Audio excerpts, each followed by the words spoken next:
ಇಲ್ಲಿ ಆಗಮಿಸಿರ್ತಕ್ಕಂಥ ಎಲ್ಲ ಚಲನಚಿತ್ರ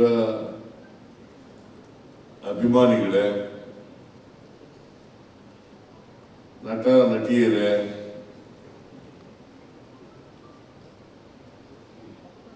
ರಾಜ್ಯ ಚಲನಚಿತ್ರ ಪ್ರಶಸ್ತಿ ಪುರಸ್ಕೃತರೇ, ಇತರ ಎಲ್ಲ ಸ್ನೇಹಿತರೇ,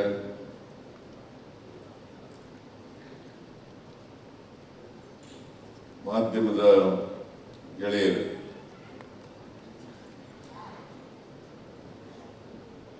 ಮೈಸೂರು ನಗರದಲ್ಲಿ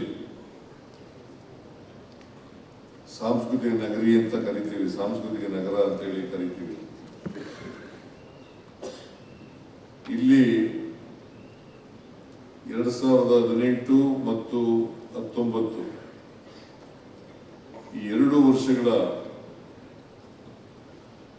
ರಾಜ್ಯ ಚಲನಚಿತ್ರ ಪ್ರಶಸ್ತಿ ಪ್ರದಾನ ಸಮಾರಂಭ ನಡೀತಾ ಇದೆ. ನಿಮ್ಗೆಲ್ಲ ಅನಿಸಿರ್ಬೇಕು,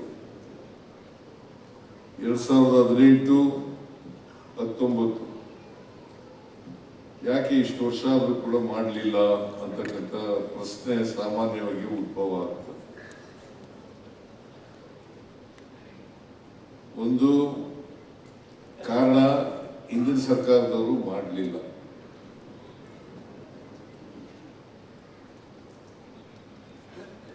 ಜೊತೆಗೆ ನಾವು ಕೂಡ 250 ವರ್ಷ ಆಯ್ತು ಅಧಿಕಾರಕ್ಕೆ ಬಂದು.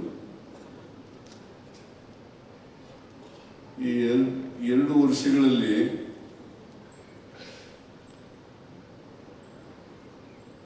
ಹದಿನೆಂಟು 19 ಚಲನಚಿತ್ರ ಪ್ರಶಸ್ತಿ ಪ್ರದಾನ ಮಾಡಬೇಕಾಗಿತ್ತು. ಕಾರಣಾಂತರದಿಂದ ವಿಳಂಬ ಆಯಿತು. ಅದಕ್ಕೆ ನಾನು ತೀರ್ಮಾನ ಮಾಡಿದ್ದೀನಿ, ವಾರ್ತಾ ಇಲಾಖೆಯವ್ರ ಜೊತೆ ಚರ್ಚೆ ಮಾಡಿದ್ದೀನಿ. 18, 19 ಚಲನಚಿತ್ರ ಪ್ರಶಸ್ತಿ ಪ್ರದಾನ ಮಾಡೋಣ. ಕೆಲವೇ ದಿನಗಳಲ್ಲಿ ಶೀಘ್ರವಾಗಿ 20-21ನೇ ಚಲನಚಿತ್ರ ಪ್ರಶಸ್ತಿ ಪ್ರದಾನವನ್ನ ಮಾಡ್ತೇವೆ ಅಂತಕ್ಕಂಥ ಮಾತುಗಳನ್ನು ಇನ್ನು ಮುಂದೆ ಈ ರೀತಿ ಆಗ್ಲಿಕ್ಕೆ ಬಿಡಕ್ಕೆ ಹೋಗಲ್ಲ. ಪ್ರತಿ ವರ್ಷನೂ ಕೂಡ ಆಯಾಯ ವರ್ಷ ಅಂದ್ರೆ ಈ ವರ್ಷ 2024 ಮಾಡಬೇಕಾಗಿತ್ತು.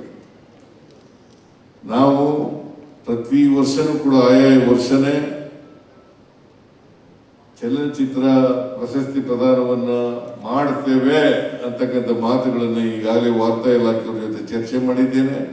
ಅದನ್ನ ಮಾಡೇ ಮಾಡ್ತೀವಿ ಅಂತಕ್ಕಂಥ ಮಾತುಗಳನ್ನ ಹೇಳಲಿಕ್ಕೆ ಬಯಸ್ತಾ ಇದ್ದೇನೆ.